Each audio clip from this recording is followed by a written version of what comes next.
another video. Before we get into the video, you know what to do. Like, comment, and subscribe to the channel. Okay, I will give you 3 seconds to do it. Subscribe, like, and comment if you want to. But anyway, Icespxce put out a song called Tootie or Toothy or whatever it's called. Tootie, Booty, Hootie. She got a song that is for the Latin community.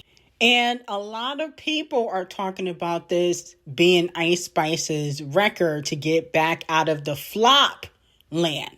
Okay, because she's been flopping basically for the last year and a half. I think her last hit was Princess Diana or something like that. The remix, not even the original. But will Cardi B come and save the day? Because a lot of people are saying that she should get her Latin or Spanish, Dominican, female rap sister, Cardi B, to hop on this record. Okay? I believe there's already a feature on the song, but Cardi B, a lot of fans believe, will make it bigger. Now, Icespxce and Cardi B don't have the best of relationship. Remember, a few months ago, Cardi B got into it with Icespxce's manager. But there's one thing that Cardi B will put to the side, even if she has an issue with you. She will put her issues to the side if a hit record is on a horizon. See, she was talking shit about Scratch Off, but had Scratch Off hop on every time. Well, she was calling Scratch Off a pussy, okay, behind her back. But called her up because she thought every time was going to be a hit. She did the same thing with WAP. Megan Thee Stallion was calling her Little Pump, Little Dump, whatever, the rapper was named. And guess what? Guess what?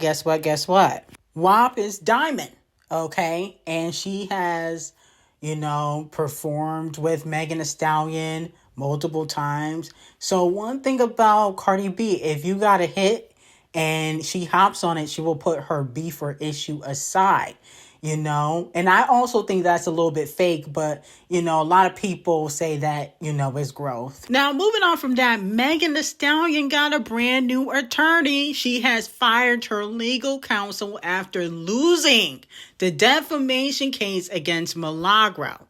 Even though she still got awarded $59,000 in damages, which is probably how much, she sells for a week, couldn't even reach 100K.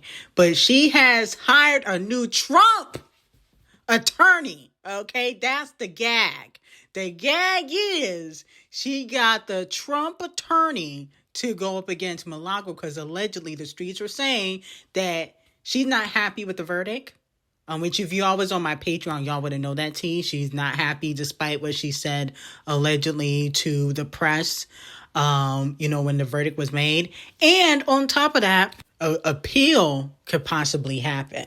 Okay, where, she might try to have somebody else look into whether Milagro defamed her. Now, this attorney that she has hired has worked with different big lawsuits over the last few years worth millions, not thousands, but millions. The Orange Grinch, Trumpy versus the New York Times, which was a $15 billion defamation lawsuit. Yikes. Trump versus the Wall Street Journal, a defamation action over reporting on the blank files. Trump versus ABC News and George Stephanopoulos, which was a defamation lawsuit. So she basically has hired that attorney because she's coming after millions. Okay, she's not willing to take no L. $59,000, that can't even cover her wigs. What's she gonna do with $59,000? So she's coming after Milagro for millions. So let me know how y'all feel about it. Do you think if Megan files an appeal, she will win it? Now, moving on from that, Polestar has officially crowned Queen Bee the most popular Black touring artist of the millennium with over 11.8 million tickets sold across 487 shows. Once again, she proves that touring demands beats today's messy, unreliable streaming numbers which are highly manipulated. Queen Bee continues to show that an organic powerhouse artist truly looks like, okay? Now, if we look at the Polestar numbers, now Coldplay is at number 1 for the most popular touring artist in the millennium. I don't know how that's possible. I don't know. That don't seem right to me. Beyonce's at number 13, but she's the highest black artist on the list. Okay? There's nobody black in the top 15 except Queen Bee. Now, moving on from that, Rihanna talks about her new plans on her highly anticipated album. She said, I actually had a whole plan to drop a project in February for the 10th anniversary of Anti. I had music I loved, ideas I was excited about, visuals I had imagined. It felt like the right moment. But then I had my daughter after already having 2 boys, and that shifted everything for me. Becoming a girl mom gave me a whole new perspective.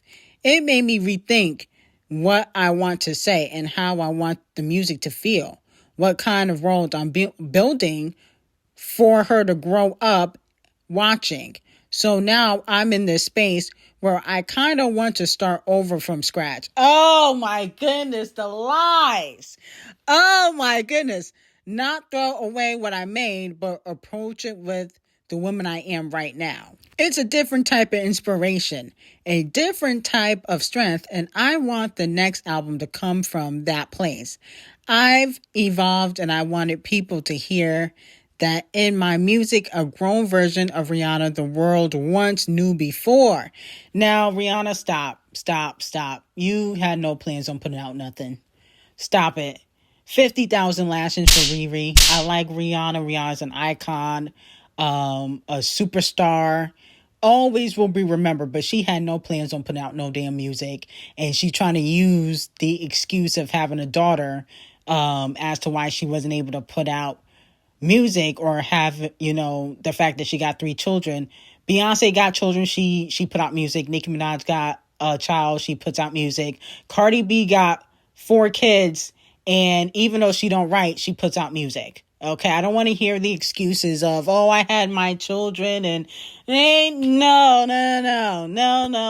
because you're not the only singer or artist in this world that has children and gotta work. You're not. Stop that. I'm tired of her using that as an excuse. That's the worst excuse I've ever heard. On top of that, Rihanna hasn't put out music since 2016. That was her last album.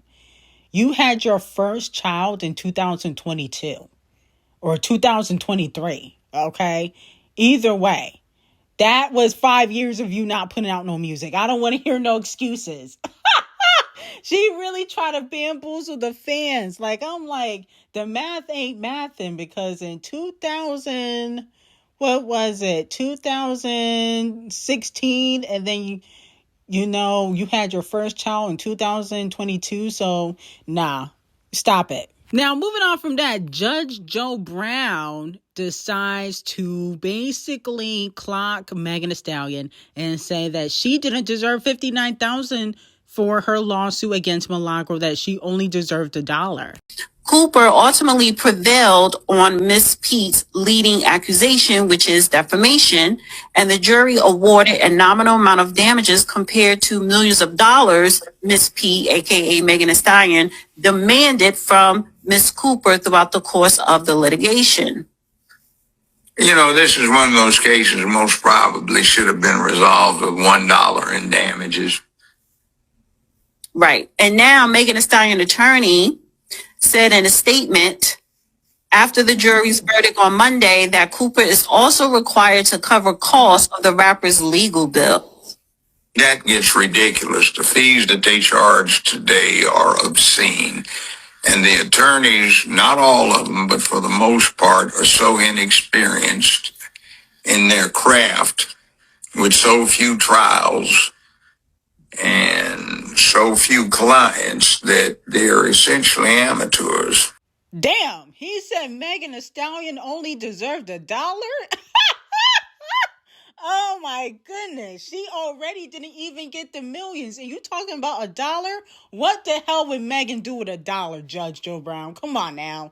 That's not covering nothing. That's not covering shit. Nobody can do anything with $1. Nothing. You can't do nothing with $1. Oh my goodness, that's disrespectful. I know Camel Face gonna have to speak to you. He definitely coming to speak to you, because now y'all dragging her. She already down and out, had to fire her lawyers, and y'all saying that she deserved $1 and she only got 59,000. Wow.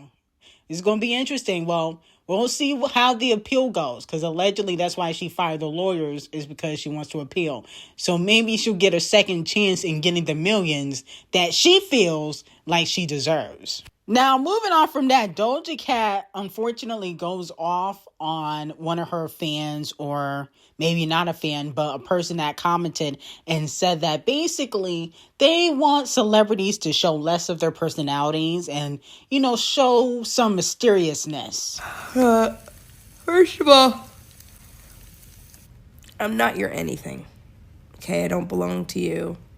I am my own autonomous person with choices and a life and freedom to do as I please and choose. So I do not belong to you. Your preconceived notions of me belong to you, because those are your thoughts. Anything that remains in your head belongs to you. But in the context of reality, I do not, because I'm a person, and I don't know you or trust you at all. Even though I do agree with what Doja Cat is saying, I feel like the reason why Doja Cat, you flopping now, is because you're always going back and forth with your fans. You always dragging your fans, talking about, oh, I don't trust you, and it's your preconceived notion. Like, we get it, a lot of fans are parasocial, okay? They want to be close to the celebrity, want to be the celebrity. They think they really know the celebrity. We get it. You didn't sell enough for you to be dragging your fans the way you do. In my opinion, I feel like you didn't sell enough for all of that. And I don't know. I feel like if you selling 57,000 for this last album, and it was a pop album, I don't want to know what you would sell for your next album. So if I was you, I would not respond to any fan criticism. I would just ignore it and focus on the tour and the deluxe, okay? But let me know how y'all feel about it. I got some very hot tea on Nicki Minaj, Sydney Sweeney, 50 Cent, and Diddy on Patreon exclusively, and I hope you guys have a great day.